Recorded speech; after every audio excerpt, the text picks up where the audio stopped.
The Rolex Submariner has been the face of Rolex for decades. The Datejust, however, has been Rolex's best-selling watch. Arguably, it should be the face of Rolex, but the Submariner is just cooler. Why? It's a dive watch. Dive watches are the epitome of cool. They're just cool with no purpose. It is one thing to be cool with a function, so there's a reason for it to be cool, but a dive watch, no one uses it. It's just cool for no reason. And arguably, being cool for no reason at all is cooler than being cool for a reason. We're getting carried away. Let's talk about the Yacht Master 42. Okay, so the Yacht Master 42 is what I've got in hand here. As you can see, it's on the Oysterflex, which currently means that it's the solid white gold version. So it's the older brother to the new titanium watch, but it's the same size, roughly same dimensions, but it's on the Oysterflex, it's solid white gold, and it's not titanium.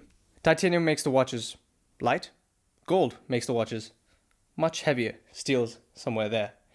So this is two very contrasting approaches to the same watch. The gold is on an Oysterflex and the titanium is on a bracelet. Now this only makes sense under the diving ethos. Dive watches are typically preferred on bracelets because of, well, things like saltwater, things like safety with the clasp, things like the diving extension, which is easy to have on a bracelet. But the thing is, yachts don't dive. If you had a yacht that dived, I think you'd call that a submarine. But if you insisted to me that it's a yacht, then I'd say no, it's not, it's a shipwreck. Anyway, this watch represents a 42mm diameter, but since we know Rolex plays fast and loose with these diameter numbers, let's just call it 40 plus. I haven't measured it myself, somebody has. Go check it out if you really want to know that. The slimness of the Yacht Master is one of the key distinguishing factors between this watch and the Submariner. And, well, of course, the water rating difference. This, along with the reworked bezel, which is matte this time, and some elements of the dial, which are different, make it a more aesthetic alternative to the Sub. The matte bezel has a nice texture, but I think the gloss on the ceramic bezel of the Submariners, they make it seem a little bit more premium. But the Yacht Master is a premium watch, and it has a less premium feeling bezel. It's more sporty. I kind of think this sporty premium thing is a good thing because typically premium watches have been relegated to the old money, regal looking, fancy things. But as of recent, we have stuff like RM, which is a little bit too silly.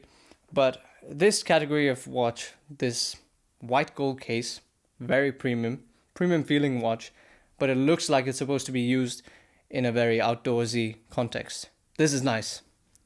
This is exciting. We don't need to talk about the movement because frankly that is irrelevant once you get into this genre of watch. It's basically a three-hander. What really matters is how this watch feels or makes the wearer feel, not so much what it does. So let's get into that. On the wrist, it's substantial.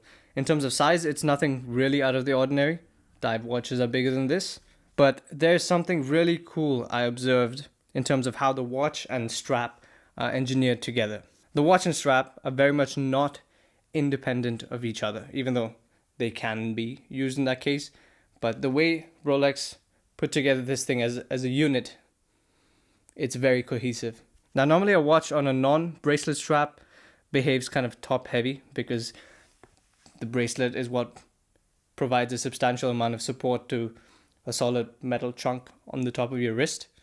Now, when that is something more flimsy like a strap, or NATO strap, rubber strap, well, whatever other options, you really feel the top heaviness of the watch. Especially when the watch is abnormally heavy, as is the case with this solid white gold watch, pun intended. But this watch actually has two measures to counteract this top heaviness. And the first measure is the fact that it has a white gold clasp. So it's a counterbalance. The clasp itself is heavier than what it typically would be. And it's a nice deployant clasp. So it's got more heft to it and it's nice to use. But the main thing is it's got a substantial amount of weight, which serves somewhat as a counterbalance to the top heaviness of the solid gold case. This is the first time I've seen a slightly functional aspect to the use of precious metal in a non-mechanical case, so not inside the movement or dial or hands. It's essentially a counterbalance, and it's a good choice of material here to maintain the weight distribution and on-wrist stability of this watch. However, this measure alone is not sufficient to make the watch sit on your wrist as well as it does. There is more to it, which is the second thing, and that's the Oysterflex band. This is a true work of art. The Oysterflex band, you may note that it has titanium strands inside to make it stronger than a typical silicone band, but that just doesn't make it only stronger. It makes it have more structural rigidity, so it maintains its shape well, but it's got silicone on the outside, so it's very comfortable on the wrist. And additionally, it has these protrusions on the underside. I don't know if you can see it well here, but they're kind of like fins that run along the underside, which essentially place the band at specific heights above the contour of your wrist. This is sublime. This also provides the watch with grip. So essentially places it on the wrist in a certain position, and it does not want to move from there because of the bearing forces that the fins support.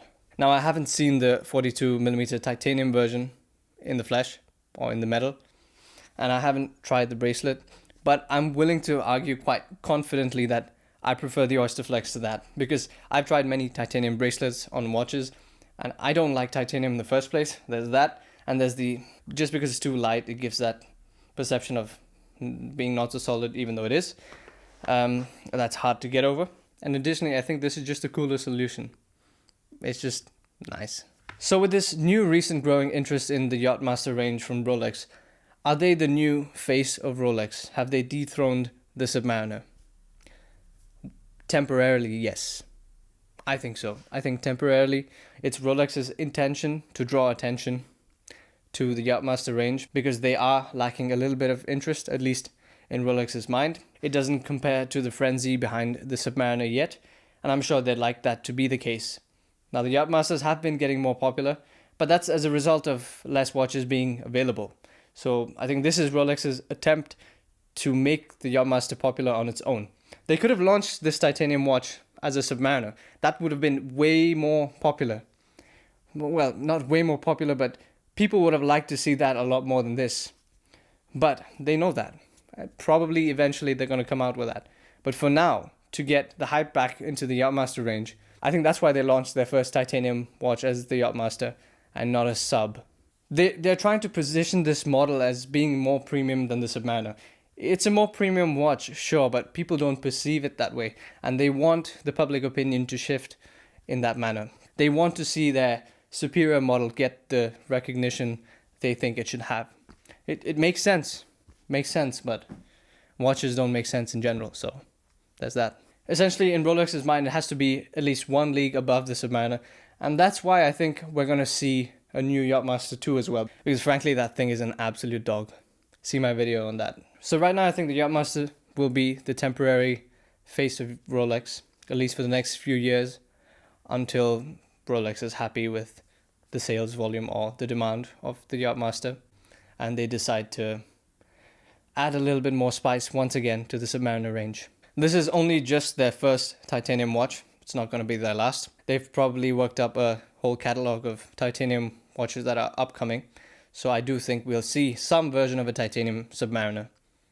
Maybe not soon, because Rolex likes to really tease things for a long time and keep the excitement. Your thoughts, comments below. See you there.